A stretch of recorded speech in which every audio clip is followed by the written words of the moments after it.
So that is x squared minus 3 over 2x. And this then becomes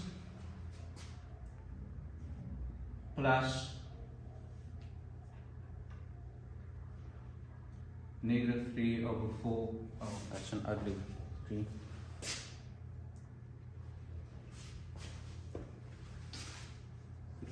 Over 4 squared plus 3 minus 3 over 4 squared. Yeah? Do you agree with me that because your bracket is raised to the power of 2, right? Which means your bracket is squared. Do you agree with me that this term that you are adding, or this number, or this constant that you are adding to your expression when you complete the square, it will always be positive? Doesn't matter what is inside the bracket, when you square it, your answer will be positive. Which means, to make this less complicated, we want to work with positive values, right? So minus 3 over 4 to the power of 2 is exactly the same as 3 over 4 to the power of 2. Do you agree? It will help you to factorize this a lot better. Now remember what we said. This part now, the one where you had the first two terms and you added the constant, that will be your new trinomial that you are going to factorize. And in this, if you had to square this out, your answer would be 9 over 16. But when it comes to fractions, when you're doing this, you don't want to take that extra step to square this out, because then it's going to be difficult to see what the factors are. That means, so what I'm going to tell you now is, when you have a fraction in your completing the square, don't square this out. Leave it as that, because that in fact is going to be that p value. In other words, you are going to end up saying minus 2, that will be x minus 3 over 4 squared.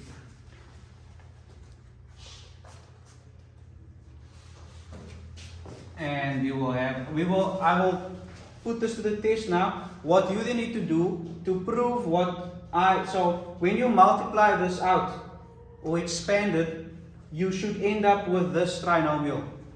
And your third term must be 9 over 16. Just quickly test that for me, so that you can prove to yourself that what we've done is the right thing.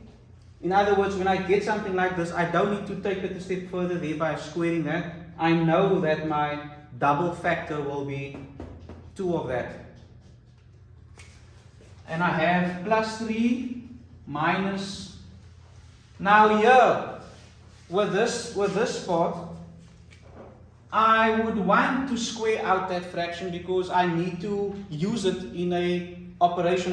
I actually need to subtract it. So that will be 9 over 16. And then I would have to subtract 3, or subtract 9 over 16 from 3. Let's close that. Did anyone expand this? Let's quickly do it here. I got x minus 3 over 4 squared. Squared. X minus 3 over 4 squared is equal to, let's do it completely. That means 2 of these things multiplied by each other. If I expand them, I'm going to get x squared, and that would be minus 3 over 4x, and this would be minus 3 over 4x, and that would be plus 9 over 16. Yeah? And I go further, that would be x squared. What is minus 3 quarters? Minus 3 quarters minus 3 quarters is what? Minus 3 quarters minus 3 quarters is what? Minus 3 quarters minus 3 quarters is equal to minus 3 over 4. No. minus, yeah, not, no, that was wrong, definitely very, very, very wrong. But yeah, you had the numerators right. No, it's not. Minus 3 over 4, minus 3 over 4 is?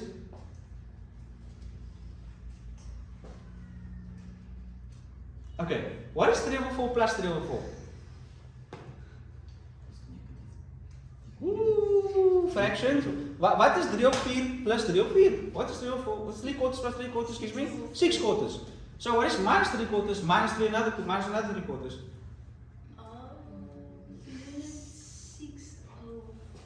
Minus 6 over 4. Minus 6 over 4. Ooh, minus 6 over 4. Minus 6 over 4x. And that's plus the 9 over 16. Okay, so we said that this, if I expand that, it needs to end up looking like that. And the 6 over 4 in the center obviously doesn't look the same as that, but if you simplify this, what is 6 over 4 in its simplest form? How do I simplify? How do I write this a fraction in its simplified form? By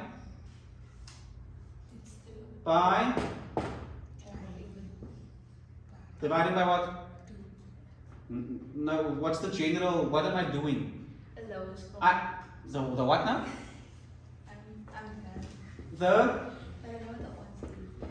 The highest common factor. Please remember that if I simplify a fraction over a ratio, I must divide both numbers by the biggest number that can go into both of them. So that would be 2, so that would be 3 and 2. In other words, our sort of prediction here, it worked out. That what is then, to wrap up, I have minus 2 outside, and I've got this in the inside bracket. What is the answer to this? You can just use the calculator. What is 3 minus 9 over 16? You'll get the ugly fraction. I think it's 36 over 39. 39 over 16. 39 over 16. Now, the only thing left for me to do is to remove the square brackets because I just kept it there to sort of keep the negative 2 outside. So if I multiply the negative 2, how many terms are inside the big square brackets? How many terms are in the big square brackets? Inside the massive container? 2 terms, right? So if I multiply, if I use this distributive property to multiply my negative 2 inside, I will multiply it by the first term.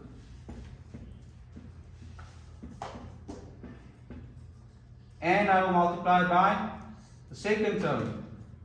In other words, this will now be a negative. And what is negative 2 times this thing? You just need to multiply the 39 by 2 basically. That will give me 78. Huh? So it's negative 78 over 16. You can of course simplify this, write it in a simpler form by finding the highest common factor there, which is possibly 2. I don't know if there's a higher number for... Can 4 go into 78? No. Can it? No, it can't. No, no it can't. So then that means the highest common factor is 2. Okay, you can do that if you want, but do you see now? So you've got 2 examples of how to complete this. We've got the simple example that's already given to you where your a is equal to 1. Then you have, sorry, I forgot to close up there. Then you have this more complicated example where the a value is not 1. But you now know what to do when the a value is not 1. Okay.